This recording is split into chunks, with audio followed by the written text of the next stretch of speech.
किस्सा रूप कौर दा। लेखक Sardar Kapur Singh ji, ICS national professor of Sikhism.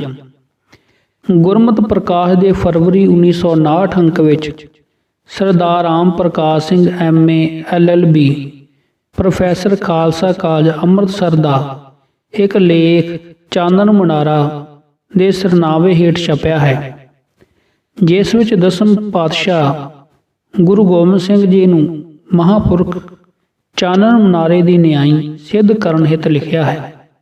भर जवानी विच एक सुनखी ते मालदार मुटियार आप ते आशक हो जाती है।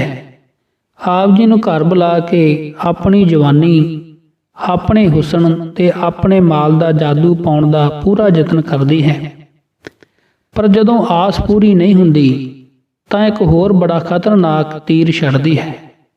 आप जी नूं संबोधन करके आखदी है कि तुसीं मेरी जवानी ते मेरे हुसन का अपमान कर रहे हो। एक मुटियार होर सब कुछ कर सकती है, पर हुसन ते जवानी का अपमान उस तो जरिया नहीं जाता। तुसीं जाणदे होवोगे कि इसे ही अपमान का बदला लैण लई लूणा ने पूर्ण भगत का की हाल कीता सी। लूणा की रूह इस वेले मेरे विच प्रवेश कर चुकी है। मैं हुणे ही रौला पाउण लगी हाँ। मैं चीका मारांगी ते कहांगी कि इस गुरु ने मैनू इकल्ला वेख के मेरी इज्जत दे हथ पाउण दा यतन कीता है। सो जे भली चाहुंदे हो तां समझो ते हठ ना करो। अपनी इज्जत बचाओ ते मैनू तपदी नूं ठारो। पर सतगुरु घबराए नहीं, बोले, साधो काम क्रोध संगत दुरजन की ताते ऐनस भागो। हुण मैं जांदा हाँ। इस तरह 10वें पिता उस दे जाल विचों अडोल ही निकल गए। सफ़ा 26-27। लेखक डबल ग्रैजुएट सिख विद्वान है, कानून ते न्याय का स्नातक है ते इउं उक्ति जुगती प्रतख प्रमाण उपमा शब्द आदि भेद समझदा है। खालसा कालज का प्रोफैसर है ते गुरु गोबिंद सिंह जी की जीवन कथा ते चरित्र लक्ष्य तो अनजान नहीं कहा जा सकता। अते इस विषय उत्ते जो संबंधित साहित्य मौजूद है उस तो भी लेखक अज्ञात नहीं मन्निया जा सकता। फिर यह लेख श्रोमणी गुरुद्वारा प्रबंधक कमेटी के निज प्रमाणिक रसाले में छपया है, जिस दियां लिखतां नूं कि सिख ते अनमत दे पैरोकार सनद के तौर पर अपना सकते हैं। की समझ के विद्वान लेखक ने इस कहानी नूं, जिहड़ी कि लोक वार्ता ते लोक साहित्य तो उचेरा कोई वास्तविक दर्जा नहीं रखती, एक इतिहासक घटना स्वीकार कर लिया है।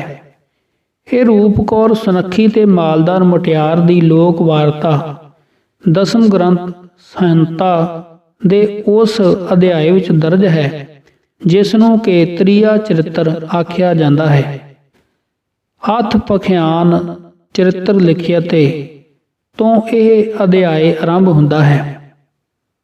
उपाख्यान संस्कृत के अर्थकोशां विच वार्ता व्रत दिते हैं, जिसदे मायने हैं लोकक कहानी, इतिहास, वास्तविक सच्ची मुची वापरी हुई घटना, साहित्य हितकर विचारां करके मनोकल्पित कीती ते कथी हुई वार्ता आदि समयां तो साडे देश दे परंपरा विच कथा कथनी दो भागां विच वंडिया होया है। प्रभु संहिता ते सुहेदर संहिता। वेद प्रभु संहिता हन ते पुराण पूर्ववर्त बीत चुकियां कथा कहानियां सुहिरद संहिता हन। वेद ਉਹ ਹਨ जिन्हां ਦਾ विषा वस्तु 3 काल सत्य है ते इसलिए वेद विचार प्रभु आग्या का दर्जा रखते हैं। सुहिरद संहिता का विषा वस्तु वास्तविक सत्य नहीं है, इसलिए वह मित्र दोस्त दे नेक सलाह मशवरे दे तुल है, जिसनों सुन विचार नाल लाभ प्राप्त होता है। साडे पुरातन ग्रंथां विच चतर सरह विद्या का वर्णन है। नंबर 1 आनविक्षी, नंबर 2 त्रै, नंबर 3 वार्ता, ਅਤੇ ਨੰਬਰ 4 ਦੰਡ ਨੀਤੀ ਤੇ ਉਪਾਖਿਆਨ ਵਾਰਤਾ ਹੈ।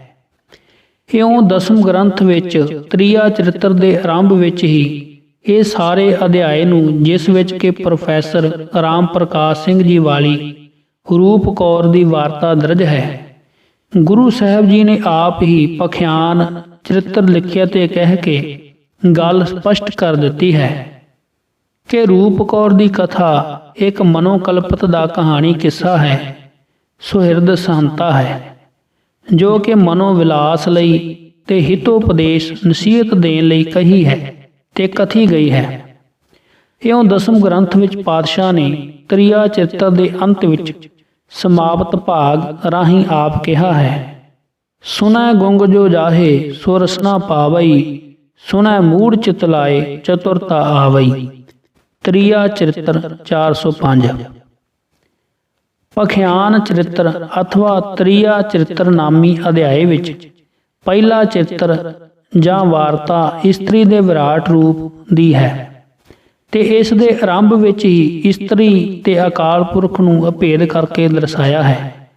ਤੂੰ ਹੀ ਖੜਗ ਧਾਰ, ਤੂੰ ਹੀ ਬਾਢ ਵਾਰੀ, ਤੂੰ ਹੀ ਤੀਰ ਤਰਵਾਰੀ ਕਾਤੀ ਕਟਾਰੀ, ਤੂੰ ਹੀ ਵਿਸ਼ਨ ਤੂੰ ਬ੍ਰਹਮ ਤੂੰ ਰੁਦਰ ਰਾਜੈ, ਤੂੰ ਹੀ ਵਿਸ਼ਵ ਮਾਤਾ, ਤੂੰ ਹੀ ਤੁਰਕ ਹਿੰਦੂ ਜਗਤ ਮੈਂ ਬਣਾਏ, ਤੂੰ ਹੀ ਪੰਥ ਹਵੈ ਅਵਤਰੀ ਸ੍ਰਿਸ਼ਟ ਮਾਹੇ। ਸਭ ਤੋਂ ਪਹਿਲਾ ਚਰਿੱਤਰ ਗੁਰੂ ਜੀ ਨੇ ਉਸ ਤ੍ਰਿਆ ਦਾ ਵਰਣਨ ਕੀਤਾ ਹੈ ਜੋ ਅਕਾਲ ਪੁਰਖ ਸਰਬਾਧਾਰ ਪਾਰ ਬ੍ਰਹਮ ਸ੍ਰਿਸ਼ਟੀ ਦਾ ਕਰਤਾ ਹੈ, ਅਤੇ ਫਿਰ ਤੂੰ ਹੀ ਜੋਗ ਮਾਇਆ, ਤੂੰ ਹੀ ਜੋਗ ਮਾਨੀ, ਸਰਬ ਵਿਸ਼ਵ ਤੇ ਜੀਵਨ ਵਿੱਚ ਚੇਤਨ ਸੱਤਾ ਰੂਪ ਵੀ ਹੈ, ਜਿਸ ਸੱਤਾ ਦੀ ਪ੍ਰਤਿਭਾ ਤੇ ਆਸਰੇ ਕਵੀ ਲਿਖਾਰੀ ਤੇ ਬੁੱਧੀਵਾਨ ਸਾਹਿਤਕ ਰਚਨਾ ਰਚਦੇ ਹਨ।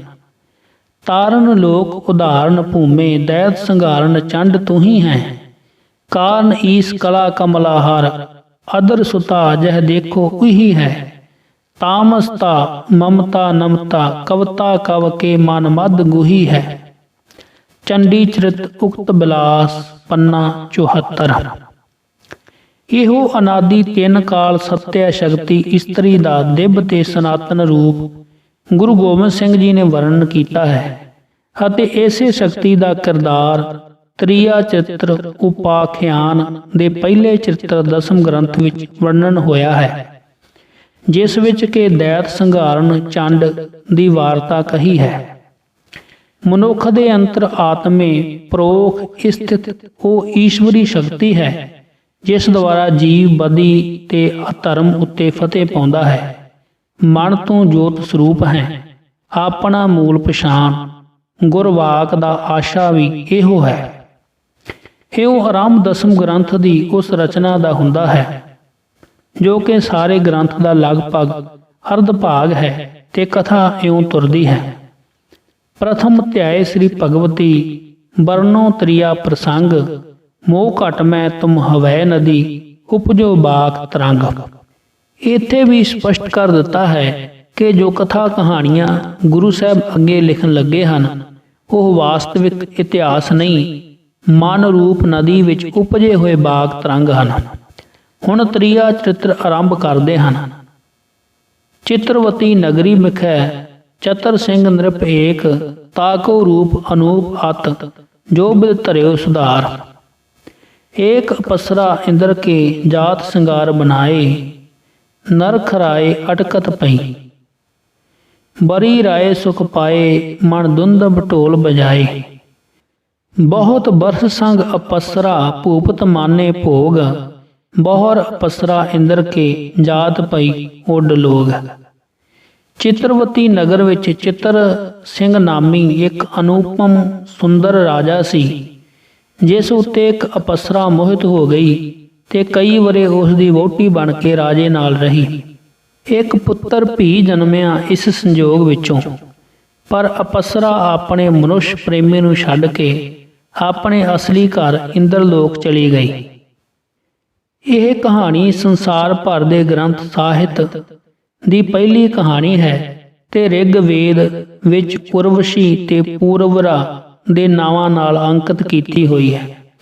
ਰਿਗਵੇਦ ਦੇ 10ਵੇਂ ਮੰਡਲ ਵਿੱਚ ਅੰਕਿਤ ਵਾਕਿਓ ਵਾਕ ਦੇ ਅਨੁਸਾਰ ਜਦੋਂ ਪੂਰਵਰਾ ਉਰਵਸ਼ੀ ਦੀ ਜੁਦਾਈ ਵਿੱਚ ਅਤੀ ਬਹਿਬਲ ਹੋ ਜਾਂਦਾ ਹੈ ਅਤੇ ਆਤਮਘਾਤ ਦਾ ਨਿਸ਼ਚਾ ਕਰਦਾ ਹੈ ਤਾਂ ਉਰਵਸ਼ੀ ਸੁਰਲੋਕ ਤੋਂ ਮਿਰਤੂ ਲੋਕ ਵਿੱਚ ਉਤਰਦੀ ਹੈ ਤੇ ਪੂਰਵਰਾ ਨੂੰ ਕਹਿੰਦੀ ਹੈ, ਪੂਰਵਰਾ ਮਰਨ ਨਿਸ਼ਚਾ ਤਿਆਗ ਦਿਓ, ਆਤਮਘਾਤ ਨਾ ਕਰੋ, ਨਿਰਦਈ ਬਨ ਜੀਵਾਂ ਦੀ ਭੇਟਾ ਆਪਣਾ ਸਰੀਰ ਮਤ ਕਰੋ।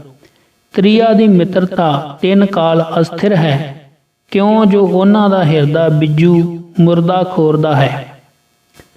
ਇਸਤਰੀ ਦੇ ਮਨ ਤੇ ਚਰਿੱਤਰ ਦਾ ਇਹ ਵਿਸ਼ਲੇਸ਼ਣ ਤੇ ਜਾਇਜ਼ਾ ਰਿਗਵੇਦ ਵਿੱਚ ਅੰਕਿਤ ਹੈ ਅਤੇ ਇਸਤਰੀ ਦੀ ਆਤਮਿਕ ਕੂਤ ਤੇ ਸਮਾਜਿਕ ਸਥਾਨ ਨੀਵਾਂ ਤੇ ਘਟੀਆ ਦਰਜੇ ਦਾ ਹੈ, ਜੋ ਕਿ ਹਿੰਦੂ ਸ਼ਾਸਤਰਾਂ ਗ੍ਰੰਥਾਂ ਵਿੱਚ ਪ੍ਰਮਾਣਿਕ ਮੰਨਿਆ ਗਿਆ ਹੈ ਅਤੇ ਜੋ ਪਿਛਲੇਰੀਆਂ ਸਹੰਸਰਬਦੀਆਂ ਵਿੱਚ ਵਰਤੋਂ ਵਿੱਚ ਲਿਆਂਦਾ ਗਿਆ ਹੈ।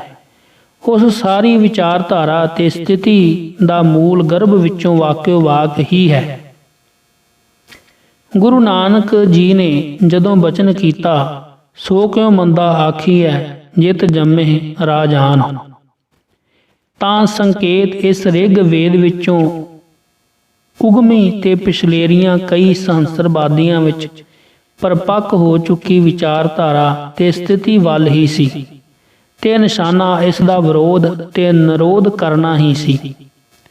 ਜੋ ਵਿਚਾਰਧਾਰਾ ਤੇ ਸਥਿਤੀ ਨਾ ਕੇਵਲ ਹਿੰਦੂ ਸਮਾਜ ਸਗੋਂ ਸੰਸਾਰ ਦੇ ਮਹਾਨ ਨਾਮੀ ਸਮਾਜਾਂ, ਈਸਾਈ, ਮੁਸਾਈ ਤੇ ਮੁਸਲਮ ਸਮਾਜਾਂ ਦੀ ਵੀ ਬੁਨਿਆਦੀ ਕਮਜ਼ੋਰੀ ਦਾ ਕਾਰਨ ਹਜ਼ਾਰਾਂ ਵਰ੍ਹੇ ਬਣੀ ਰਹੀ ਹੈ ਅਤੇ ਜਿਸ ਦੇ ਹਾਨੀਕਾਰਕ ਪ੍ਰਮਾਣ ਦੀ ਸੋਝੀ ਕਿਤੇ ਹੁਣ 19ਵੀਂ ਸਦੀ ਵਿੱਚ ਸੰਸਾਰ ਨੂੰ ਪਈ ਹੈ।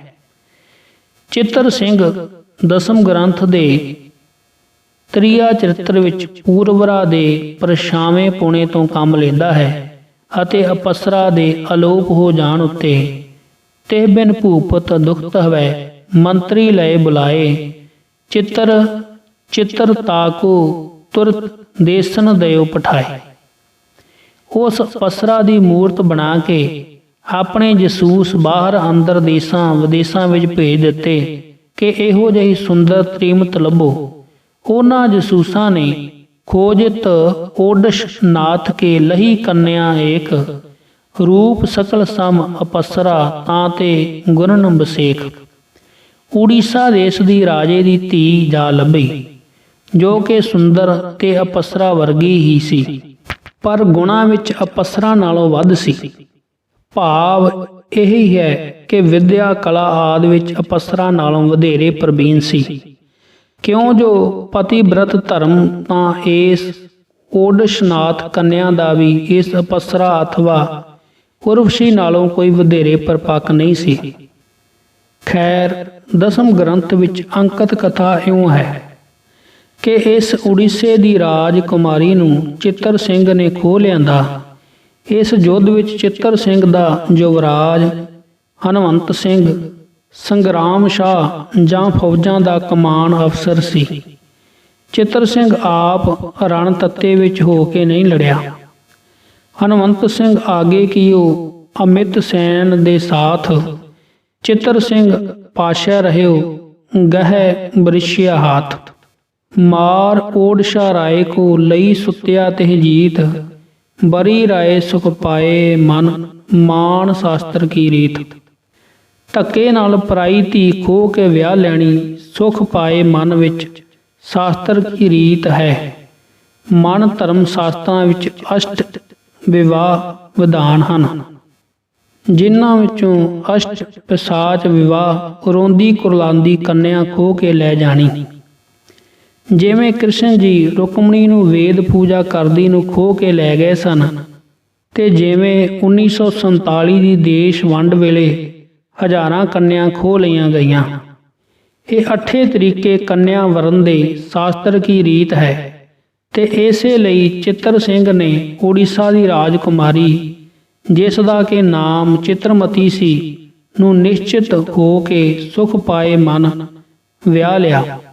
ਪਰ ਚਿੱਤਰਮਤੀ ਚਿੱਤਰ ਸਿੰਘ ਦੀ ਵਿਆਹੁਤਾ ਇਸਤਰੀ ਤਾਂ ਬਣ ਗਈ, ਪਰ ਇਸ ਦਾ ਭਾਵ ਇਹ ਨਹੀਂ ਕਿ ਉਹ ਪਤੀ ਬ੍ਰਤ ਧਰਮ ਵਿੱਚ ਵੀ ਪਰਪੱਕ ਹੋ ਗਈ। ਹਨਵੰਤ ਸਿੰਘੇ ਸੋ ਰਹਿ ਚਿਤਵਤ ਆਠੋ ਜਾਮ। ਅੱਠੇ ਪੈਰ ਆਪਣੇ ਮਤਰੇਏ ਪੁੱਤਰ ਹਨਵੰਤ ਸਿੰਘ ਦਾ ਧਿਆਨ ਹੀ ਆਪਣੇ ਮਨ ਵਿੱਚ ਵਸਾਈ ਰੱਖੇ। ਗੱਲ ਕੀ ਚਿਤਰਮਤੀ ਰਾਜਕੁਮਾਰ ਨੂੰ ਕਿਸੇ ਬਹਾਨੇ ਆਪਣੇ ਕੋਲ ਲੈ ਆਈ। ਚੋਰ ਚਤੁਰ ਚਿਤ ਲਇਓ ਕਹੋ ਕਸ ਕੀਜੀਐ। ਆਤ ਸਰੂਪ ਸੁੰਦਰ ਸਰਸ ਮਨੋ ਮੈਨ ਕੇ ਐਨ।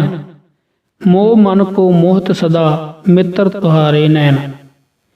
ਰਾਜਕੁਮਾਰ ਜੀ, ਤੁਹਾਡੇ ਨੈਣ ਸੁੰਦਰ ਰਸੀਲੇ ਮਾਨੋ ਮੈਨਕਾ ਅਪਸਰਾਂ ਦੀਆਂ ਅੱਖਾਂ ਹਨ। ਇਸੇ ਲਈ ਇਹ ਮੋਮਨਾਂ ਨੂੰ ਜਾਂ ਮੇਰੇ ਮਨ ਨੂੰ ਸਦਾ ਮੋਹਦੇ ਹਨ। ਇਹੋ ਜਿਹੇ ਕਾਵਮਈ ਬਿਲਾਸ ਦੇ ਬਹੁਤ ਬਚਨ ਚਿਤਰਮਤੀ ਨੇ ਆਪਣੇ ਰਾਜਕੁਮਾਰ ਮਤਰੇਏ ਪੁੱਤਰ ਨਾਲ ਕੀਤੇ, ਪਰ ਵਾਂ ਕੀ ਕਹੀ ਨਾ ਨਿਰਪਸੁਤ ਮਾਨੀ। ਚਿਤਰਮਤੀ ਤਬ ਭਈ ਕਿਸਾਨੀ। ਬਸ ਫਿਰ ਜਿਵੇਂ ਕਿ ਰਾਜਕੁਮਾਰ ਸਿੰਘ ਜੀ ਨੇ ਲਿਖਿਆ ਹੈ, ਚਿਤਰਮਤੀ ਨੇ ਜਾਤਾ ਕਿ ਮੇਰੀ ਜਵਾਨੀ ਤੇ ਹੁਸਨ ਦਾ ਉਪਮਾਨ ਹੋਇਆ ਹੈ। ਅਤੇ ਚਿੱਤਰ ਸਿੰਘ ਪੈ ਜਾਏ ਪੁਕਾਰੇ ਬੜੋ ਦੁਸ਼ਟ ਇਹ ਪੁੱਤਰ ਤੁਹਾਰੇ। ਫਾਰ ਚੀਰ ਕਰ ਆਪਣੇ ਮੁਖ ਨਖ ਘਾਏ ਲਗਾਏ। ਰਾਜਾ ਕੋ ਰੋਖਤ ਕੀਓ ਤਨ ਕੇ ਚਿਹਨ ਦਿਖਾਏ। ਆਪਣੇ ਬਸਤਰ ਆਪ ਹੀ ਫਾੜ ਲਏ ਤੇ ਆਪ ਹੀ ਨੋਹਾਂ ਨਾਲ ਆਪਣੇ ਮੂੰਹ ਉੱਤੇ ਘਾਉ ਕਰ ਲਏ ਤੇ ਆਪਣੇ ਪਤੀ ਨੂੰ ਜਾ ਆਖਿਓ ਕਿ ਤੇਰਾ ਪੁੱਤਰ ਬੜਾ ਦੁਸ਼ਟ ਹੈ। ਬਚਨ ਸੁਣਤ ਕ੍ਰੋਧਿਤ ਨਿਰਪ ਭਇਓ। ਮਾਰਨ ਹੇਤ ਸੁਤੈ ਲੈ ਗਇਓ। ਮੰਤਰਨ ਆਨ ਰਾਵ ਸਮਝਾਇਓ। ਤ੍ਰਿਆ ਚਿੱਤਰ ਨਾ ਕਿਨਹੂ ਪਾਇਓ। ਰਾਜੇ ਨੇ ਆਪਣੇ ਪੁੱਤਰ ਦੇ ਕਤਲ ਦਾ ਹੁਕਮ ਦੇ ਦਿੱਤਾ, ਪਰ ਵਜ਼ੀਰਾਂ ਨੇ ਸਮਝਾਇਆ ਕਿ ਹੇ ਰਾਜਨ, ਇਸਤਰੀ ਦਾ ਚਰਿੱਤਰ ਬੜਾ ਡੂੰਘਾ ਹੈ, ਇਸ ਦੀਆਂ ਗੱਲਾਂ ਵਿੱਚ ਝਟਪਟ ਨਹੀਂ ਆ ਜਾਈਦਾ। ਇਤ ਸ੍ਰੀ ਚਰਿੱਤਰ ਪਖਿਆਨੇ ਤ੍ਰਿਆ ਚਰਿੱਤਰ। ਮੰਤਰੀ ਭੂ ਸੰਵਾਦੇ ਦੁੱਤੇ ਚਰਿੱਤਰ ਸਮਾਪਤ। ਸਤ ਸੁਭਮ ਸਤ। ਇਹ ਦਸਮ ਗ੍ਰੰਥ ਦੇ ਤ੍ਰਿਆ ਚਰਿੱਤਰ ਨਾਮੀ ਭਾਗ ਦਾ ਦੂਜਾ ਅਧਿਆਇ ਹੈ ਅਤੇ ਅੱਗੇ ਜੋ ਤ੍ਰਿਆ ਚਿੱਤਰ ਦੀਆਂ ਕਹਾਣੀਆਂ ਆਉਂਦੀਆਂ ਹਨ ਉਹ ਮੰਤਰੀ ਭੂ ਸੰਵਾਦੇ ਰਾਜਾ ਚਿੱਤਰ ਸਿੰਘ ਤੇ ਉਸ ਦੇ ਵਜ਼ੀਰ ਦੀ ਆਪੋ ਵਿੱਚ ਦੀ ਗੱਲਬਾਤ ਹੈ, ਕੋਈ ਵਾਸਤਵਿਕ ਇਤਿਹਾਸ ਨਹੀਂ ਹੈ। ਇੱਥੇ ਦੋ ਗੱਲਾਂ ਕਥਨਯੋਗ ਹਨ। ਮਾਤਾ ਪੁੱਤਰ ਦੇ ਵਿਭਚਾਰ ਦਾ ਵਿਸ਼ਾ ਲੋਕ ਵਾਰਤਾ ਵਿੱਚ ਪਹਾੜਾਂ ਵਾਂਗ ਪੁਰਾਤਨ ਹੈ। ਯੂਨਾਨੀਆਂ ਦੀ ਉਦੀਪਸ ਦੀ ਵਾਰਤਾ ਦਾ ਸਾਰੰਸ਼ ਇਹ ਵਿਭਚਾਰ ਹੀ ਹੈ, ਜਿਸ ਦੇ ਆਧਾਰ ਤੇ ਆਧੁਨਿਕ ਮਹਾਵਿਗਿਆਨੀ ਫਰਾਇਡ ਨੇ ਉਦੀਪਸ ਮਾਨਸਿਕ ਰੋਗ ਦੀ ਉਲੇਖਣਾ ਕੀਤੀ ਹੈ। ਇਹ ਵਾਰਤਾ ਸਾਰੰਸ਼ ਵਿੱਚ ਇੱਕ ਤੋਂ ਵੱਧ ਥਾਂ ਮੌਜੂਦ ਹੈ, ਪਰ ਸਾਊ ਭਾਰਤੀ ਪਰੰਪਰਾ ਤੇ ਲੋਕ ਵਾਰਤਾ ਵਿੱਚ ਇਹ ਮਨੋਬਿਰਤੀ ਸਾਰੰਸ਼ ਮਤਰੇਈ ਮਾਂ ਦੀ ਯੁਵਕ ਪੁੱਤਰ ਨਾਲ ਵਿਭਚਾਰ ਦੀ ਇੱਛਾ ਦਾ ਰੂਪ ਧਾਰਨ ਕਰ ਗਿਆ ਹੈ। ਘੱਟੋ ਘੱਟ ਲੋਕ ਸਾਹਿਤ ਦੇ ਗ੍ਰੰਥ ਸਾਹਿਤ ਵਿੱਚ ਦਸਮ ਗ੍ਰੰਥ ਦੀ ਤ੍ਰਿਆ ਚਰਿੱਤਰ ਦੀ ਵੱਡੀ ਕਹਾਣੀ, ਜਿਸ ਵਿੱਚੋਂ ਕਿ ਬਾਕੀ ਦੀਆਂ ਕਹਾਣੀਆਂ ਜੋ ਕਿ 400 ਕੁ ਹਨ ਨਿਕਲਦੀਆਂ ਹਨ, ਦਾ ਮਨੋਬਿਰਤੀ ਸਾਰੰਸ਼ ਇਹ ਉਦੀਪਸ ਮਾਨਸਿਕ ਰੋਗ ਹੀ ਹੈ, ਜਿਸ ਨੂੰ ਆਧਾਰ ਬਣਾ ਕੇ ਮਨਾਲੋਚਨਾ ਦੇ ਵਿਗਿਆਨੀ ਮਨੁੱਖ ਦੇ ਸਮੁੱਚੇ ਚਰਿੱਤਰ ਦੇ ਕਰਤਾ ਨੇ ਚਿਤਰਮਤੀ ਤੇ ਹਨਵੰਤ ਸਿੰਘ ਦੀ ਕਹਾਣੀ ਨੂੰ ਆਧਾਰ ਬਣਾ ਕੇ ਜਿਹੜਾ ਬਾਕੀ 400 ਕਹਾਣੀਆਂ ਨੂੰ ਇਸ ਸੰਦੂਕ ਵਿੱਚ ਬੰਦ ਕੀਤਾ ਹੈ। ਇਸ ਦਾ ਗੋਇਆ ਰਹੱਸ ਬੜਾ ਮਹਾਨ ਪ੍ਰਤੀਤ ਹੋ ਆਉਂਦਾ ਹੈ। ਉਂਝ ਇਹ ਕਹਾਣੀ ਕਥਾ ਨੂੰ ਅਵਲੰਬ ਬਣਾ ਕੇ ਉਸ ਨਾਲ ਅਨੇਕ ਹੋਰ ਕਥਾ ਕਹਾਣੀਆਂ ਟੁੰਗਣ ਦੀ ਪਰਪਾਟੀ ਸਾਡੇ ਦੇਸ਼ ਦੀ ਸਾਹਿਤ ਪਰੰਪਰਾ ਵਿੱਚ ਬਹੁਤ ਪੁਰਾਣੀ ਹੈ। ਪੰਡਿਤ ਗੁਣਾਢਿਆ ਦੀ ਰਚਿਤ ਬ੍ਰਹਮ ਕਥਾ ਜੋ ਕਿ ਅਲੋਪ ਹੋ ਚੁੱਕੀ ਹੈ ਅਤੇ ਜਿਸ ਬਾਬਤ ਕਿ ਡਾਕਟਰ ਕੀਥ ਕਹਿੰਦਾ ਹੈ ਕਿ ਇਸ ਦੀ ਸਾਹਿਤਕ ਮਹਾਨਤਾ ਰਾਮਾਇਣ ਤੇ ਮਹਾਭਾਰਤ ਨਾਲੋਂ ਕਿਤੇ ਪ੍ਰਕਾਰ ਵੀ ਘੱਟ ਨਹੀਂ ਸੀ ਅਤੇ ਜਿਸ ਦੇ 7 ਲੱਖ ਸਰੋਗ ਸਨ, ਜਿਨ੍ਹਾਂ ਦਾ ਕਿ ਭੋਰ ਚੋਰ ਕਸ਼ਮੇਂਦਰ ਦੀ ਬ੍ਰਹਮ ਕਥਾ ਮੰਜਰੀ ਤੇ ਸੋਮਦੇਵ ਦੀ ਕਥਾ ਸ੍ਰਿਤ ਸਾਗਰ ਹਨ। ਦੀ ਸਾਹਿਤਕ ਬਣਤਰ ਇਵੇਂ ਹੀ ਹੈ ਕਿ ਇੱਕ ਵੱਡੀ ਕਹਾਣੀ ਆਰੰਭ ਕਰਕੇ ਬਾਕੀ ਅਨੇਕ ਕਹਾਣੀਆਂ ਉਸ ਵਿੱਚ ਪਾਈ ਗਏ। ਕਥਾ ਸ੍ਰਿਤ ਸਾਗਰ ਦੀ ਵੈਤਾਲ, ਪੰਜ ਵਿਸਤੀ ਅਤੇ ਵਿਸ਼ਨੂੰ ਸ਼ਰਮਾ ਦੇ ਪੰਚ ਤੰਤਰ ਵਿੱਚ ਇਹੋ ਪ੍ਰਪਾਟੀ ਇੱਕ ਕਹਾਣੀ ਨਾਲ ਅਨੇਕ ਵਿਲੋਕਿਰਤੀਆਂ ਕਹਾਣੀਆਂ ਟੁੰਗ ਦੇਣ ਦੀ ਵਰਤੀ ਗਈ ਹੈ ਤੇ ਇਤੋਂ ਹੀ ਅਰਬੀ ਲਿਖਾਰੀਆਂ ਨੇ ਮੰਗ ਵੀ ਲੈ ਕੇ ਅਲਫ ਲੈਲਾ ਆਦਿ ਪੁਸਤਕਾਂ ਵਿੱਚ ਵਰਤੀ ਹੈ, ਜਿੱਥੋਂ ਕਿ ਇਹ ਸਾਰੇ ਯੂਰਪ ਵਿੱਚ ਫੈਲੀ। ਪਰ ਦਸਮ ਗ੍ਰੰਥ ਦੇ ਤ੍ਰਿਆ ਚਰਿੱਤਰ ਵਾਲਾ ਉਪਰੋਕਤ ਮਨੋਬਿਰਤੀ ਗੋਹਜ ਰਹੱਸ ਹੋਰ ਕਿਤੇ ਨਹੀਂ ਹੈ। ਦੂਜੀ ਗੱਲ ਕਰਨਯੋਗ ਇਹ ਹੈ ਕਿ ਇਹੋ ਮਾਤਾ ਪੁੱਤਰ ਵਿਵਚਾਰ ਦੀ ਕਹਾਣੀ ਅਨੇਕਾਂ ਢੰਗਾਂ ਨਾਲ ਸਮਾਂ ਸਥਾਨ ਬਦਲ ਕੇ ਸਾਡੇ ਦੇਸ਼ ਦੀਆਂ ਅਨੇਕ ਭਾਸ਼ਾਵਾਂ ਵਿੱਚ ਵਰਣੀ ਹੋਈ ਹੈ, ਜਿਹਾ ਕਿ ਉੜੀਸਾ ਅਤੇ ਤਾਮਿਲ ਵਿੱਚ, ਪੰਜਾਬੀ ਵਿੱਚ ਪੂਰਨ ਭਗਤ ਦੀ ਕਹਾਣੀ ਇਸੇ ਵਾਰਤਾ ਦਾ ਸਪਸ਼ਟ ਨਕਸ਼ ਹੈ। ਅਲਫ ਆਖ ਸਾਕੀ ਸਿਆਲਕੋਟ ਅੰਦਰ ਪੂਰਨ ਪੁੱਤ ਸਲਵਾਨ ਦੇ ਜਾਇਆ ਏ, ਸੀ ਹਰਫੀ ਕਾਦਰ ਯਾਰ। ਇਹ ਦੋ ਗੱਲਾਂ ਤੇ ਤੀਜੀ ਇੱਕ ਹੋਰ ਗੱਲ ਸਾਡੇ ਦੇਸ਼ ਦੇ ਲੋਕ ਸਾਹਿਤ ਅਤੇ ਗ੍ਰੰਥ ਸਾਹਿਤ ਬਾਰੇ ਨਾ ਸਮਝਣ ਦੇ ਕਾਰਨ ਹੀ ਅਨੇਕ ਲੋਕਾਂ ਵਿੱਚ ਅਤੇ ਸਰਦਾਰ ਰਾਮ ਪ੍ਰਕਾਸ਼ ਸਿੰਘ ਜੀ ਜਿਹੇ ਵਿਦਵਾਨਾਂ ਵਿੱਚ ਵੀ ਇਹ ਹਾਨੀਕਾਰਕ ਭੁਲੇਖਾ ਪ੍ਰਚਲਿਤ ਹੋ ਗਿਆ ਹੈ ਕਿ ਦਸਮ ਗ੍ਰੰਥ ਦੇ ਤ੍ਰਿਆ ਚਰਿੱਤਰ ਵਿੱਚ ਬਿਆਨੀ ਹੋਈ ਰੂਪ ਕੌਰ ਦੀ ਕਹਾਣੀ ਗੁਰੂ ਗੋਬਿੰਦ ਸਿੰਘ ਤ੍ਰਿਆ ਚਰਿੱਤਰ ਦੇ ਕਰਤਾ ਦੀ ਸਵੈ ਜੀਵਨੀ ਤੇ ਇਤਿਹਾਸ ਦਾ ਭਾਗ ਹੈ। ਇਹ ਤੀਜਾ ਕਾਰਨ ਅੱਗੇ ਚੱਲ ਕੇ ਰੂਪ ਕੌਰ ਦੀ ਕਹਾਣੀ ਦੀ ਚੀਰ ਫਾੜ ਕਰਨ ਵੇਲੇ ਦੱਸਾਂਗੇ। ਕਹਾਣੀ ਇਉਂ ਚੱਲਦੀ ਹੈ ਕਿ ਜਿਸ ਵੇਲੇ ਚਿੱਤਰ ਸਿੰਘ ਦਾ ਮੰਤਰੀ ਉਸ ਨੂੰ 20 ਤ੍ਰਿਆ ਚਿੱਤਰ ਸੁਣਾ ਚੁੱਕਿਆ ਤਾਂ ਰੀਝ ਰਾਏ ਐਸੇ ਕਹਿਓ ਬਚਨ ਮੰਤਰੀਆਂ ਸੰਗ ਪੁਰਖ ਤ੍ਰਿਯਨ ਚਤੁਰਨ ਚਰਿੱਤਰ ਮੋਸੋ ਕਹੋ ਪ੍ਰਸੰਗ। ਰਾਜਾ ਕਹਿਣ ਲੱਗਾ ਕਿ ਹੁਣ ਕੋਈ ਐਸੀ ਕਹਾਣੀ ਸੁਣਾਓ ਜਿਸ ਵਿੱਚ ਪੁਰਸ਼ ਨੇ ਇਸਤਰੀ ਨਾਲ ਚਰਿੱਤਰ ਖੇਡਿਆ ਹੋਵੇ। ਤਦ ਮੰਤਰੀ 21ਵੀਂ ਕਹਾਣੀ ਤ੍ਰਿਆ ਚਿੱਤਰ ਦੀ ਸੁਣਾ ਕੇ ਉਸ ਕਹਾਣੀ ਦਾ ਅੰਤ 23ਵੀਂ ਕਹਾਣੀ ਤੇ ਕਰਦਾ ਹੈ, ਜਿਸ ਵਿੱਚ ਕਿ ਪੁਰਖ ਚਲਾਕੀ ਨਾਲ ਇਸਤਰੀ ਨੂੰ ਮਾਤ ਦੇ ਦਿੰਦਾ ਹੈ ਅਤੇ ਇਹ 23ਵੀਂ ਕਹਾਣੀ ਇਤ ਸ੍ਰੀ ਚਿੱਤਰ ਪਖਿਆਨੇ ਤ੍ਰਿਆ ਚਰਿੱਤਰ ਮੰਤਰੀ ਭੂਪ ਸੰਵਾਦੇ। ਇਹ 21ਵੀਂ ਤੇ 22ਵੀਂ ਤੇ 23ਵੀਂ ਕਹਾਣੀ ਹੀ ਰੂਪ ਕੌਰ ਦਾ ਕਿੱਸਾ ਹੈ, ਜਿਸ ਨੂੰ ਸਰਦਾ ਪੂਰਤ ਪਰ ਸਾਹਿਤ ਰਚਨਾ ਦੇ ਰੂਪਾਂਤਰਾਂ ਤੋਂ ਅਣਜਾਣ ਸਿੱਖ ਗੁਰੂ ਗੋਬਿੰਦ ਸਿੰਘ ਕਰਤਾ ਤ੍ਰਿਆ ਚਿੱਤਰ ਦੀ ਸਵੈ ਜੀਵਨੀ ਇਤਿਹਾਸ ਸਮਝ ਲੈਂਦੇ ਹਨ ਅਤੇ ਪੁਸਤਕ ਕਰਤਾ ਜੋ ਮੁੜਮੁੜ ਚਰਿੱਤਰ ਪਖਿਆਨੇ ਮੰਤਰੀ ਭੂਪ ਸੰਵਾਦੇ ਦਾ ਹੋਕਾ ਦੇਈ ਜਾਂਦਾ ਹੈ, ਉਸ ਨੂੰ ਅਣਡਿੱਠ ਕਰੀ ਜਾਂਦੇ ਹਨ। ਇਹ ਤਿੰਨੇ ਕਹਾਣੀਆਂ ਜੇ ਗੁਰੂ ਗੋਬਿੰਦ ਸਿੰਘ ਜੀ ਨੂੰ ਇਹਨਾਂ ਦਾ ਇਤਿਹਾਸਕ ਪਾਤਰ ਮੰਨੀਏ ਤਾਂ ਸਪਸ਼ਟ ਅਜਿਹੀਆਂ ਹਨ ਜਿਨ੍ਹਾਂ ਤੋਂ ਗੁਰੂ ਗੋਬਿੰਦ ਸਿੰਘ ਜੀ ਦੀ ਭਰਪੂਰ ਨਿਰਾਦਰੀ ਹੁੰਦੀ ਹੈ ਅਤੇ ਉਹਨਾਂ ਦਾ ਚਰਿੱਤਰ ਜੋ ਇਹਨਾਂ ਕਹਾਣੀਆਂ ਨੂੰ ਇਤਿਹਾਸਕ ਘਟਨਾ ਮੰਨਣ ਕਰਕੇ ਉਘਾੜਦਾ ਹੈ ਉਹ ਕੋਈ ਉਤੇਜਨਕ ਜਨਕ ਨਹੀਂ ਅਤੇ ਨਾ ਹੀ ਉਹ ਗੁਰੂ ਮਹਾਰਾਜ ਦੇ ਪ੍ਰਮਾਣਿਕ ਜੀਵਨ ਚਰਿੱਤਰ ਨਾਲ ਮੇਲ ਖਾਂਦਾ ਹੈ। ਫਿਰ ਕਿਉਂ ਕਈ ਸਿੱਖ ਇਹਨਾਂ ਤਿੰਨਾਂ ਕਹਾਣੀਆਂ ਨੂੰ ਗੁਰੂ ਗੋਬਿੰਦ ਸਿੰਘ ਜੀ ਦਾ ਵਾਸਤਵਿਕ ਇਤਿਹਾਸ ਮੰਨਦੇ ਹਨ ਅਤੇ ਕਿਉਂ ਪ੍ਰੋਫੈਸਰ ਰਾਮ ਪ੍ਰਕਾਸ਼ ਸਿੰਘ ਜੀ ਜਿਹੇ ਵਿਦਵਾਨ ਵੀ ਇਸੇ ਹਾਨੀਕਾਰਕ ਭੁਲੇਖੇ ਵਿੱਚ ਫਸੇ ਪਏ ਹੋਏ ਹਨ। ਇਸ ਦੇ ਦੋ ਕਾਰਨਾਂ ਬਾਬਤ ਉੱਤੇ ਕਹਿ ਆਏ ਹਾਂ। ਤ੍ਰਿਆ ਚਰਿੱਤਰ ਲੋਕ ਸਾਹਿਤ ਹੈ, ਗੁਰਬਾਣੀ ਅਥਵਾ ਗੁਰਬਾਕ ਜਿਵੇਂ ਕਿ ਬਚਿੱਤਰ ਨਾਟਕ ਹੈ, ਇਹ ਨਹੀਂ ਹੈ।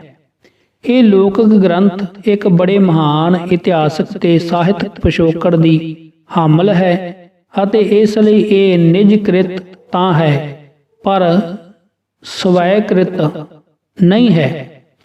ਇਸ ਦੀਆਂ ਕਹਾਣੀਆਂ ਤੇ ਕਥਾ ਵਸਤੂ ਸਾਡੇ ਦੇਸ਼ ਦੇ ਹਜ਼ਾਰਾਂ ਵਰੇ ਪੁਰਾਣੇ ਲੋਕ ਸਾਹਿਤ ਲੋਕ ਵਾਰਤਾ ਅਤੇ ਗ੍ਰੰਥ ਸਾਹਿਤ ਵਿੱਚੋਂ ਮੰਗਵਾ ਲਿਆ ਗਿਆ ਹੈ। ਤ੍ਰਿਆ ਚਰਿੱਤਰ ਦੀ ਰਚਨਾ ਸ਼ੈਲੀ ਵੀ ਐਵੇਂ ਹੀ ਪ੍ਰਾਚੀਨ ਤੇ ਮਾਂਗਵੀ ਹੈ ਜਿਵੇਂ ਕਿ ਇਸ ਦੀ ਕਥਾ ਵਸਤੂ। ਇਹਨਾਂ ਦੋਹਾਂ ਗੱਲਾਂ ਨਾਲ ਭਲੀ ਭਾਂਤੀ ਵਾਕਫੀ ਪਰਚੈ ਨਾ ਹੋਣਾ ਹੀ ਕਾਰਨ ਇਸ ਭੁਲੇਖੇ ਦਾ ਹੈ ਕਿ ਗੁਰੂਕ੍ਰਿਤ ਰਚਨਾ ਅਵਸ਼ ਗੁਰਬਾਣੀ ਜਾਂ ਗੁਰਵਾਕ ਹੀ ਹੋ ਸਕਦਾ ਹੈ, ਲੌਕਿਕ ਸਾਹਿਤ ਨਹੀਂ। ਇੱਕ ਹੋਰ ਤੀਜੇ ਕਾਰਨ ਨੇ ਜਿਸ ਦਾ ਕਿ ਸੰਬੰਧ ਵੀ ਸਾਹਿਤ ਕਲਾ ਭੇਦਾਂ ਨਾਲ ਹੈ। ਇਸ ਭੁਲੇਖੇ ਨੂੰ ਪ੍ਰਪੱਕ ਕੀਤਾ ਹੈ ਉਹ ਹੈ ਸਾਹਿਤ ਲਿਖਾਰੀ ਦਾ ਆਪਣੀ ਰਚਨਾ ਵਿੱਚ ਸਥਾਨਕ ਰੰਗ ਭਰਨ ਦਾ ਗੁਣ।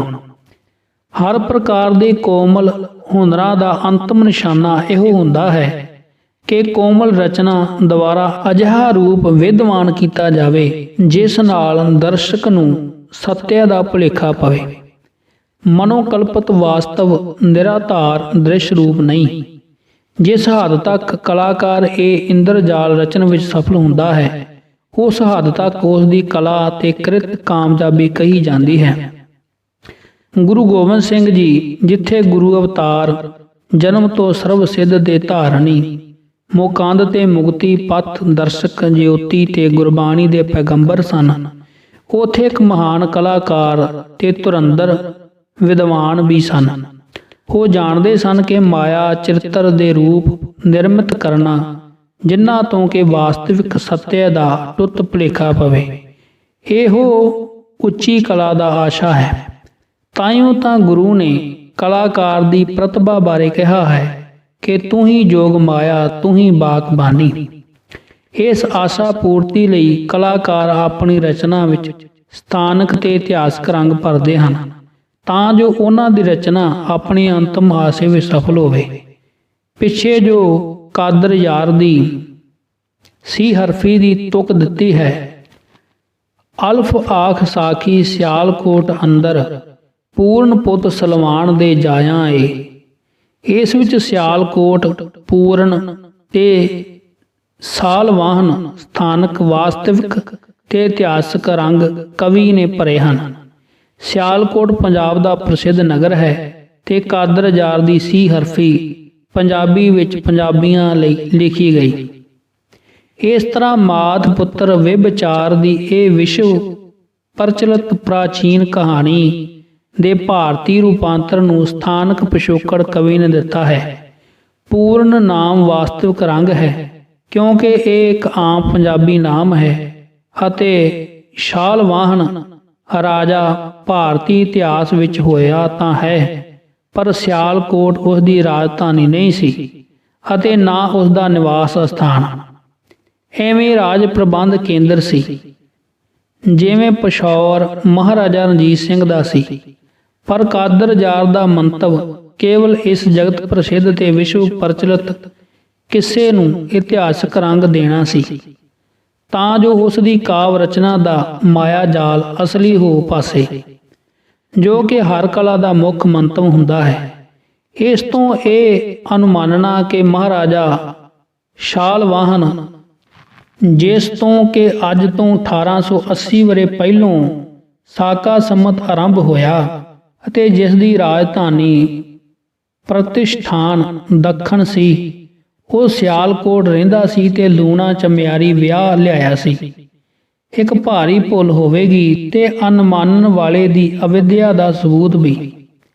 ਤ੍ਰਿਆ ਚਰਿੱਤਰ ਦੀ 21ਵੀਂ ਤੇ 22ਵੀਂ ਤੇ 23ਵੀਂ ਸਾਖੀ ਵਿੱਚ ਇਸ ਗ੍ਰੰਥ ਦੇ ਕਰਤਾ ਗੁਰੂ ਗੋਬਿੰਦ ਸਿੰਘ ਜੀ ਨੇ ਸਥਾਨਕ ਤੇ ਵਾਸਤਵਿਕ ਰੰਗ ਹੁਨਰ ਪੂਰਤੀ ਆਸੇ ਨੂੰ ਮੁੱਖ ਰੱਖ ਕੇ ਭਰਿਆ ਹੈ।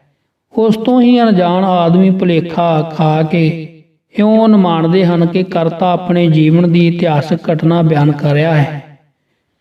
ਦਸਮ ਗੁਰੂ ਮਹਾਰਾਜ ਜੀ ਬਹੁ ਪੱਖੀ ਸ਼ਖਸੀਅਤ ਨੇ ਇਸ ਬੱਜਰ ਭੁਲੇਖੇ ਨੂੰ ਹੋਰ ਪ੍ਰਪਾ ਕੀਤਾ ਹੈ, ਜਿਸ ਕਾਰਨ ਕਿ ਸਰਦਾ ਜੁਗਤ ਸਿੱਖ ਇਉਂ ਸਮਝਦੇ ਹਨ ਕਿ ਵਾਕ ਗੁਰੂ ਦੇ ਹਨ ਅਤੇ ਇਸ ਲਈ ਹਰ ਪਹਿਲੂ ਤੋਂ 3 ਕਾਲ ਸੱਤੇ ਹਨ। ਇਹ ਹੈ ਤੀਜਾ ਕਾਰਨ। ਪ੍ਰੋਫੈਸਰ ਰਾਮ ਪ੍ਰਕਾਸ਼ ਸਿੰਘ ਜੀ ਵਰਗੇ ਵਿਦਵਾਨਾਂ ਦਾ ਇਸ ਭੁਲੇਖੇ ਵਿੱਚ ਫਸ ਜਾਣ ਦਾ ਕਿ ਰੂਪ ਕੌਰ ਦੀ ਕਹਾਣੀ ਇਸ ਦੇ ਕਰਤਾ ਦੀ ਇਤਿਹਾਸਕ ਘਟਨਾ ਹੈ, ਮਨੋਕਲਪਿਤ ਵਾਰਤਾ ਨਹੀਂ। ਉਹ ਸਾਹਿਤ ਕਲਾ ਭੇਦ ਨੂੰ ਯਥਾਰਥ ਵਰਣਨ ਸਮਝਣ ਦੀ ਭੁੱਲ ਕਰਦੇ ਹਨ। ਗੁਰੂ ਗੋਬਿੰਦ ਸਿੰਘ ਜੀ ਨੇ ਇਸ ਸਾਹਿਤ ਕਲਾ ਦੇ ਭੇਦ ਨੂੰ ਇਹਨਾਂ ਤਿੰਨਾਂ ਚਰਿਤਰਾਂ 21, 22 ਤੇ 23ਵੀਂ ਵਿੱਚ ਐਸੀ ਚਤੁਰਤਾ ਨਾਲ ਵਰਤਿਆ ਹੈ ਕਿ ਸਧਾਰਨ ਪੁਰਸ਼ ਦਾ ਭੁਲੇਖਾ ਖਾ ਜਾਣਾ ਅਚੰਭੇ ਦੀ ਗੱਲ ਨਹੀਂ ਭਾਸਦੀ। ਤਾਂ ਹੀ ਤਾਂ ਗੁਰੂ ਜੀ ਨੇ ਆਪ ਇਸ ਰਚਨਾ ਬਾਰੇ ਕਿਹਾ ਹੈ ਕਿ ਸੁਨੈ ਮੂੜ ਚਿਤ ਲਾਏ ਚਤੁਰਤਾ ਆਵਈ। ਭਾਵ ਇਹ ਕਿ ਤ੍ਰਿਆ ਚਿੱਤਰ ਦੀ ਕਥਾ ਵਸਤੂ ਨੂੰ ਬੜੇ ਗਹੁ ਨਾਲ ਚਿੱਤ ਲਾਏ ਵਿਚਾਰੋ ਤਾਂ ਭੇਦ ਖੁੱਲਣਗੇ, ਜਿਸ ਨਾਲ ਪਾਠਕਾਂ ਦੀ ਬੁੱਧੀ ਦੀ ਤੀਕਸ਼ਣਤਾ ਵਿੱਚ ਵਾਧਾ ਹੋਵੇਗਾ। ਤੀਰ ਸਤੁਦਵ ਕੇਹੁ ਤੋ ਪੁਰ ਆਨੰਦ ਇਕ ਕਾਉ, ਨੇਤਰ ਤੁੰਗ ਕੇ ਢਿੱਗ ਬਸਤ ਕਹਿਲੂਰ ਕੇ ਠਾਵ। ਇਹ ਸਤਲੁਜ ਦੇ ਕੰਢੇ ਨੈਣਾ ਦੇਵੀ ਦੇ ਟਿੱਲੇ ਕੋਲ ਕਹਿਲੂਰ ਰਾਜ ਵਿੱਚ ਆਨੰਦਪੁਰ ਨਾਮੀ ਪਿੰਡ ਉਹ ਹੈ ਜੋ ਭੰਗਾਣੀ ਦੇ ਯੁੱਧ ਉਪਾਂਤਰ ਦਸਮ ਪਾਤਸ਼ਾਹ ਨੇ ਆਣ ਵਸਾਇਆ ਸੀ। ਕਹਿਲੂਰ ਮੈਂ ਬਾਧਿਓ ਆਣ ਆਨੰਦਪੁਰ ਗਾਂਵ। ਹੁਣ ਅਜਿਹੇ ਮਹਾਨ ਤੇ ਪ੍ਰਸਿੱਧ ਨਗਰ ਵਿੱਚ ਵਾਪਰੀ ਘਟਨਾ ਤ੍ਰਿਆ ਚਰਿੱਤਰ ਦਾ ਕਰਤਾ ਵਰਣਨ ਕਰਨ ਲੱਗਾ ਹੈ ਤਾਂ ਕਿਹੜਾ ਸਰੋਤਾ ਹੈ ਜੋ ਆਪਣੀਆਂ ਬਿਰਤੀਆਂ ਇਕਾਗਰ ਕਰਕੇ ਹਿਰਦ ਚਿੱਤ ਲਾ ਕੇ ਨਾ ਸੁਣੇਗਾ। ਬਸ ਇਹੋ ਨਿਸ਼ਾਨਾ ਸੀ ਕਰਤਾ ਦਾ, ਪਾਠਕਾਂ ਸਰੋਤਿਆਂ ਦਾ ਧਿਆਨ ਇਕਾਗਰ ਕਰ ਲੈਣ ਦਾ, ਤੇ ਇਸ ਵਿੱਚ ਉਹ ਸਫਲ ਹੋਇਆ ਹੈ। ਹੋਰ ਇਸ ਤੋਂ ਅੱਗੇ ਕਹੀ ਜਾਣ ਵਾਲੀ ਕਹਾਣੀ ਦਾ ਆਨੰਦਪੁਰ ਖਾਲਸੇ ਦੀ ਜਨਮ ਭੂਮੀ ਦੀ ਤਰੀਖ ਨਾਲ ਕੋਈ ਸਿੱਧਾ ਜਾਂ ਅਸਿੱਧਾ ਸੰਬੰਧ ਨਹੀਂ ਹੈ। ਏਕ ਤ੍ਰਿਆ ਧਨਵੰਤ ਕੀ ਤੌਣ ਨਗਰ ਮੈਂ ਆਨ, ਹੀਰ ਰਾਏ ਪੀੜਤ ਪਈ ਬਦੀ ਬਿਰਹਾ ਕੇ ਬਾਨ।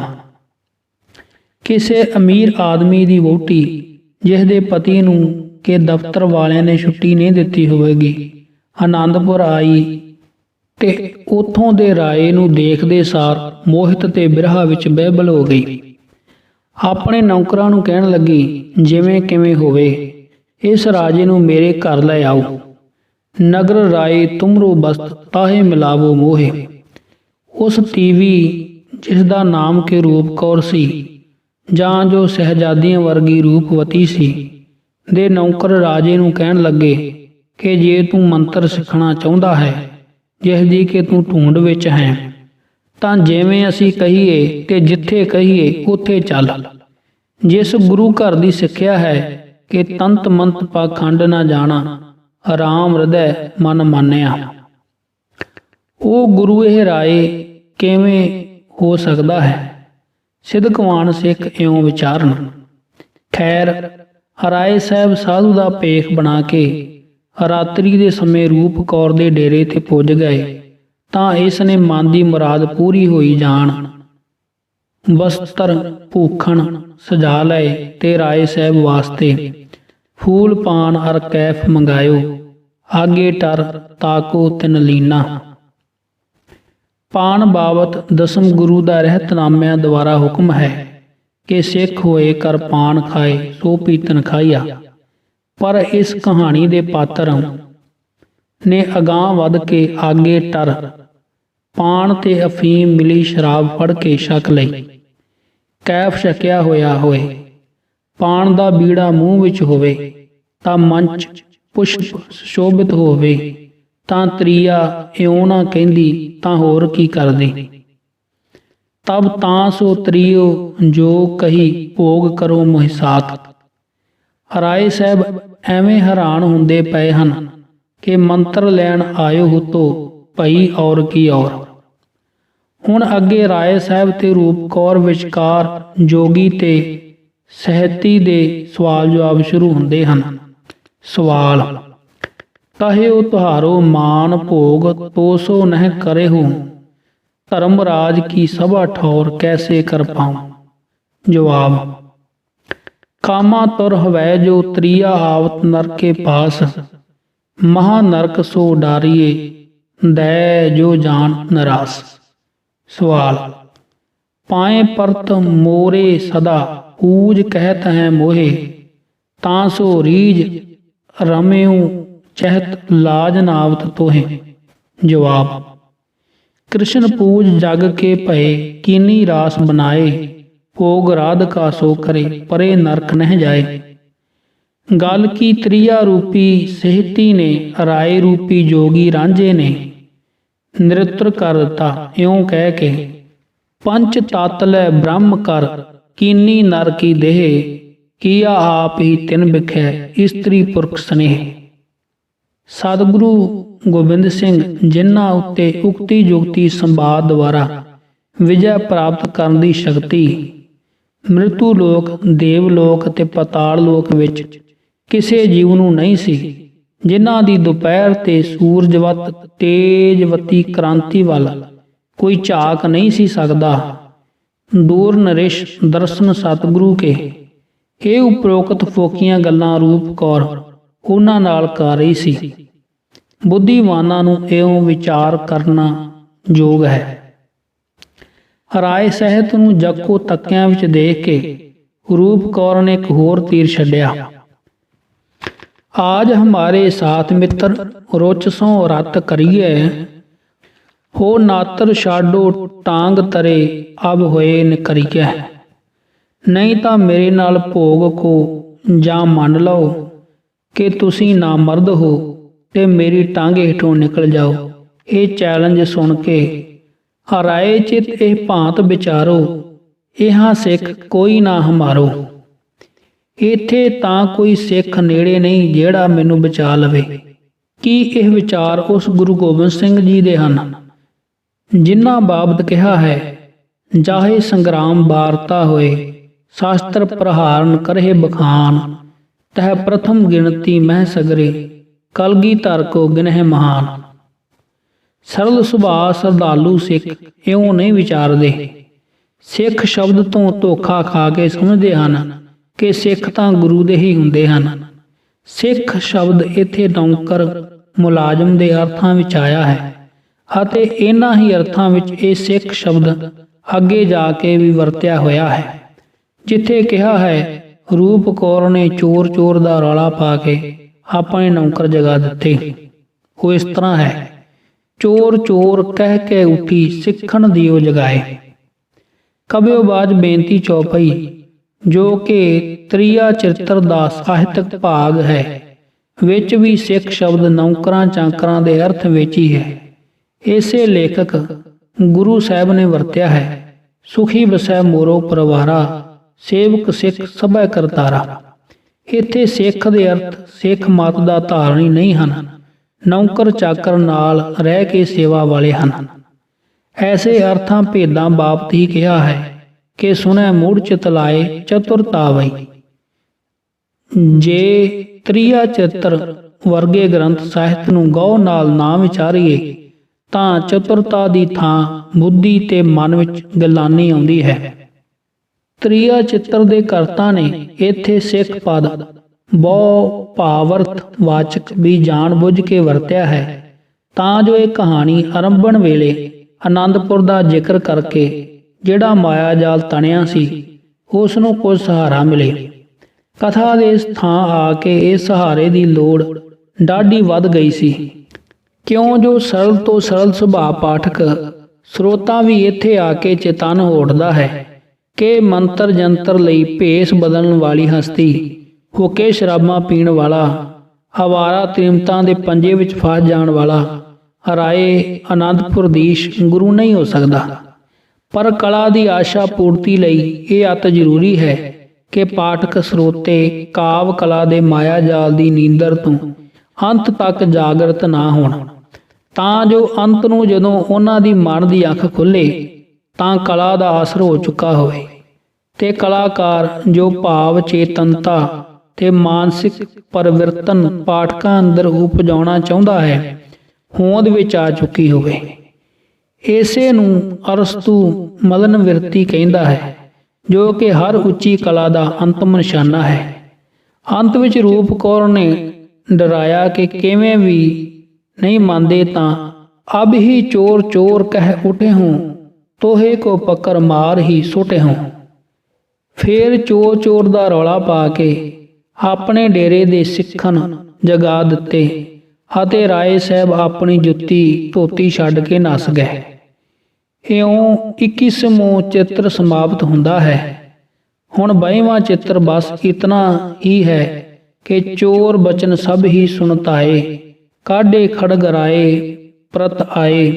आगे पाछे दाहने घेर दसो दिस लीन, लात मुष्ट बाजन लगी सिख पहुँचे आए। भरात भरात रह कहे रही कऊ ना सकियो छुराए। ਰਾਏ ਆਪ ਤਾਂ ਰੌਲੇ ਗੋਲੇ ਵਿੱਚ ਬਚ ਕੇ ਨਿਕਲ ਗਿਆ ਤੇ ਰੂਪ ਕੌਰ ਦਾ ਭਾਈ ਲੋਕਾਂ ਨੇ ਚੋਰ ਜਾਣ ਕੇ ਫੜ ਲਿਆ ਤੇ ਮਾਰਿਆ ਤੇ ਅੰਤ ਨੂੰ ਹਵਾਲਾਤੇ ਪਾ ਦਿੱਤਾ। ਇਹ ਤ੍ਰਿਆ ਚਰਿਤਰ ਮੰਤਰੀ ਭੂ ਸੰਵਾਦੇ 22ਵਾਂ ਚਿੱਤਰ ਸਮਾਪਤ ਹੈ। ਦੋ ਗੱਲਾਂ ਉੱਤੇ ਦੱਸ ਆਏ ਹਾਂ ਜਿਨ੍ਹਾਂ ਤੋਂ ਸਧਾਰਨ ਬਿਰਤੀ ਅਤੇ ਸਾਹਿਤ ਰਚਨਾ ਭੇਦਾਂ ਤੋਂ ਅਣਜਾਣ ਪਾਠਕ ਨੂੰ ਇਹ 21ਵਾਂ ਤੇ 22ਵਾਂ ਚਰਿੱਤਰ ਪੜ੍ਹ ਕੇ ਭੁਲੇਖਾ ਪੈਂਦਾ ਹੈ ਕਿ ਕਹਾਣੀਆਂ ਕਰਤਾ ਦੀਆਂ ਸਵੈ ਜੀਵਨੀਆਂ ਹਨ। ਇੱਕ ਆਨੰਦਪੁਰ ਦਾ ਸਥਾਨਕ ਰੰਗ ਤੇ ਦੂਜਾ ਸਿੱਖ ਗੁਰੂ ਆਦਿਕ ਸ਼ਬਦ ਜੋ ਕਿ ਨੌਕਰਾਂ ਚਾਂਕਰਾਂ ਅਤੇ ਰਾਏ ਸੰਬੋਧਕ ਹਨ। ਇੱਕ ਤੀਜੀ ਗੱਲ ਇਸ 22ਵੇਂ ਚਰਿੱਤਰ ਵਿੱਚ ਹੋਰ ਹੈ ਜਿਸ ਨੇ ਇਸ ਸਾਹਿਤਕ ਮਾਇਆ ਨੂੰ ਹੋਰ ਵੀ ਪਕੇਰਾ ਰੂਪ ਦੇ ਦਿੱਤਾ ਹੈ। ਇਸ 22ਵੇਂ ਚਰਿੱਤਰ ਵਿੱਚ ਰੂਪ ਕੌਰ ਅਤੇ ਰਾਏ ਦੇ ਵਾਕਿਓ ਵਾਕ ਜਾਂ ਸਵਾਲਾਂ ਜਵਾਬਾਂ ਦੇ ਰੂਪ ਵਿੱਚ ਉਹ ਗੁਰਵਾਕ ਦਰਜ ਹਨ ਜਿਹੜੇ ਕਿ ਕਿਸੇ ਸ਼ਰਧਾਵਾਨ ਤੇ ਹਿਤਕਰ ਜਥੇਦਾਰ ਨੇ ਸ੍ਰੀ ਅਕਾਲ ਤਖਤ ਸਾਹਿਬ ਦੀਆਂ ਹੇਠਲੀਆਂ ਪੌੜੀਆਂ ਦੀ ਉੱਪਰਲੀ ਮਹਿਰਾਬ ਉੱਤੇ ਲਿਖੇ ਹੋਏ ਸਨ ਅਤੇ ਜਿਨ੍ਹਾਂ ਨੂੰ ਚਿਰੰਕਾਲ ਤੋਂ ਅਨੇਕ ਸਿੱਖ ਸ਼ਰਧਾਲੂ ਹਰ ਰੋਜ਼ ਪੜ੍ਹਦੇ ਸਨ। ਉਹ ਵਾਕ ਹਨ, ਸੁਧ ਜਬ ਤੇ ਹਮ ਧਰੀ ਬਚਨ ਗੁਰ ਦਏ ਹਮਾਰੇ, ਪੂਤ ਇਹ ਪ੍ਰਣ ਤੋਹੇ ਪ੍ਰਾਣ ਜਬ ਲਗ ਘਟ ਥਾਰੇ, ਨਿਜ ਨਾਰੀ ਕੇ ਸਾਥ नेहो तुम नित बढ़ाइयो, पर नारी की सेज फूल सपने हूँ ना जइयो। बाल हमारे पास देश देसन त्री आवे, मन बांशत फर माग जान गुर शीस चुकावे। सिख पुत्र त्रे सुता जान अपने चित धरियै, हो कह सुंदर तुहे साथ गमन कैसे कर करियै। ਇਹ ਛੰਦ ਤ੍ਰਿਆ ਚਿੱਤਰ ਨਾਮੀ ਗ੍ਰੰਥ ਦਾ ਨਿਰਸੰਸ਼ੇ ਵਾਸਤਵਿਕ ਹੈ।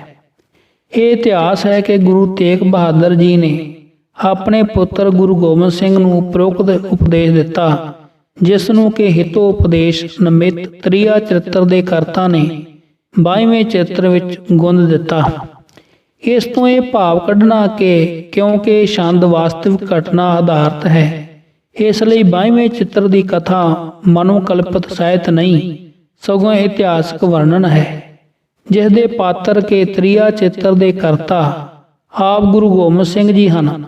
ਸਾਹਿਤ ਰਚਨਾ ਭੇਦਾਂ ਤੋਂ ਅਗਿਆਨਤਾ ਦਾ ਸੂਚਕ ਹੈ। 8ਵੀਂ ਸਦੀ ਬਗਦਾਦ ਵਿੱਚ ਰਚੀ ਗਈ ਅਰਬੀ ਭਾਸ਼ਾ ਦੀ ਅਲਫ ਲੈਲਾ ਦੀ 11ਵੀਂ ਸਦੀ ਦੀ ਸੰਸਕ੍ਰਿਤ ਦੀ ਪੁਸਤਕ ਕਥਾ ਸਿਰਤ ਸਾਗਰ, 13ਵੀਂ ਸਦੀ ਫਾਰਸੀ ਦੀ ਪ੍ਰਸਿੱਧ ਪੁਸਤਕ ਬੁਸਤਾਨ ਵਿੱਚ ਇਹ ਰਚਨਾ ਭੇਦ ਆਮ ਵਰਤੀ ਗਈ ਹੈ। ਜਿੱਥੇ ਕਿ ਕਥਾ ਕਹਾਣੀ ਵਿੱਚ ਆਇਆ ਕੋਈ ਨੁਕਤਾ ਵਿਸਤਾਰ ਕਰਨ ਦੇ ਆਸ਼ੇ ਨਾਲ ਹੋਰਨਾਂ ਕਵੀਆਂ ਦੇ ਕਿਸੇ ਹੋਰ ਪ੍ਰਸੰਗ ਪ੍ਰਥਾਏ ਕਹੇ ਹੋਏ ਕਾਵ ਟੋਟੇ ਕਥਾ ਕਹਾਣੀ ਦੇ ਪਾਤਰਾਂ ਦੇ ਮੂੰਹ ਵਿੱਚ ਪਾ ਦਿੱਤੇ ਗਏ ਹਨ ਤੇ ਇਸ ਨੂੰ ਦੋਸ਼ ਨਾ ਸਗੋਂ ਕਾਵ ਕਲਾ ਦਾ ਗੁਣ ਸਮਝਿਆ ਗਿਆ ਹੈ। 18ਵੀਂ ਸਦੀ ਦੀ ਕ੍ਰਿਤ ਹੀਰ ਵਾਰਸ ਸ਼ਾਹ ਵਿੱਚ ਕੁਰਾਨ ਸ਼ਰੀਫ ਦੀਆਂ ਤੁਕਾਂ ਤੇ ਟੋਟੇ ਇਸ ਢੰਗ ਨਾਲ ਆਮ ਵਰਤੇ ਗਏ ਹਨ, ਜਿਸ ਤੋਂ ਕਿਸੇ ਨੇ ਭੁੱਲ ਕੇ ਵੀ ਨਹੀਂ ਅਨੁਮਾਨਿਆ ਕਿ ਹੀਰ ਰਾਂਝੇ ਦੀ ਪ੍ਰੇਮ ਕਥਾ ਹਜ਼ਰਤ ਮੁਹੰਮਦ ਸਾਹਿਬ ਜਾਂ ਅੱਲਾ ਦੀ ਸਵੈ ਜੀਵਨੀ ਨਾਲ ਇਤਿਹਾਸਕ ਸੰਬੰਧ ਰੱਖਦੀ ਹੈ। ਜਿਵੇਂ ਕਿ ਸਰਲ ਸੁਭਾਅ ਸ਼ਰਧਾਵਾਨ ਸਿੱਖ ਜਾਂ ਪ੍ਰੋਫੈਸਰ ਰਾਮ ਪ੍ਰਕਾਸ਼ ਸਿੰਘ ਜੀ ਸਮਝੀ ਫਿਰਦੇ ਹਨ। ਵਾਰਸ ਸ਼ਾਹ ਦਾ ਇਹ ਦਾਅਵਾ ਹੈ ਕਿ ਉਸਨੇ ਕੁਰਾਨ ਸ਼ਰੀਫ ਦੀਆਂ ਤੁਕਾਂ ਹੀਰ ਰਾਂਝੇ ਦੀ ਪ੍ਰੇਮ ਵਾਰਤਾ ਵਿੱਚ ਵਰਤ ਕੇ ਉਹਨਾਂ ਤੁਕਾਂ ਦੇ ਪ੍ਰਿਆ ਲਿਖੇ ਹਨ ਤੇ ਤਰਸੀਹ ਕੀਤੀ ਹੈ। ਇਹ ਕੁਰਾਨ ਸ਼ਰੀਫ ਦੇ ਮਾਇਨੇ ਨੇ ਜਿਹੜੇ ਸ਼ੇਰ ਮੀਆਂ ਵਾਰਸ ਸ਼ਾਹ ਦੇ ਨੇ। ਇਉਂ ਹੀ ਇਸ ਉਪਰੋਕਤ ਗੁਰਬਾਗ ਛੰਦ ਦੇ ਤ੍ਰਿਆ ਚਰਿੱਤਰ ਦੀ 22ਵੀਂ ਕਹਾਣੀ ਵਿੱਚ ਗੁੰਦੇ ਜਾਣ ਬਾਰੇ ਜਾਣਨਾ ਤੇ ਸਮਝਣਾ ਉਚਿਤ ਹੈ। ਅਸਾਂ ਇਸ ਲੇਖ ਵਿੱਚ ਇਉਂ ਕਿਹਾ ਹੈ ਕਿ ਨੰਬਰ 1 ਤ੍ਰਿਆ ਚਿੱਤਰ ਦੀ ਸਾਹਿਤਕ ਪ੍ਰਣਾਲੀ ਦਾ ਪਿਛੋਕੜ ਬਹੁਤ ਪ੍ਰਾਚੀਨ ਤੇ ਨਿਰੋਲ ਭਾਰਤੀ ਹੈ ਜਿਸ ਦੀਆਂ ਜੜ੍ਹਾਂ ਕਿ ਰਿਗ ਵੇਦ ਵਿੱਚ ਹਨ। ਨੰਬਰ 2, ਤ੍ਰਿਆ ਚਰਿਤਰ ਲੋਕਕ ਸਾਹਿਤ ਹੈ, ਗੁਰਬਾਣੀ ਅਥਵਾ ਗੁਰਵਾਕ ਨਹੀਂ ਹੈ। ਨੰਬਰ 3, 21ਵੀਂ 22ਵੀਂ ਤੇ 23ਵੀਂ ਸਾਖੀਆਂ ਜਿਨ੍ਹਾਂ ਵਿੱਚ ਜੋ ਕਿ ਰੂਪ ਕੌਰ ਦਾ ਨਾਂ ਰੂਪ ਕੌਰ ਦੀ ਕਹਾਣੀ ਦਿੱਤੀ ਹੋਈ ਹੈ ਉਹ ਸਵੈ ਜੀਵਨੀ ਜਾਂ ਇਤਿਹਾਸਕ ਆਧਾਰਿਤ ਨਹੀਂ, ਮਨੋਕਲਪਿਤ ਰਚਨਾ ਹੈ। ਸੱਚ ਤਾਂ ਇਹ ਹੈ ਕਿ ਤਿੰਨੇ ਕਹਾਣੀਆਂ ਪਿੰਜਰ ਵਿੱਚ ਅਰਬੀ ਦੀ 8ਵੀਂ ਸਦੀ ਦੀ ਪੁਸਤਕ ਅਲਫ ਲੈਲਾ ਵਿੱਚ ਮੌਜੂਦ ਹਨ।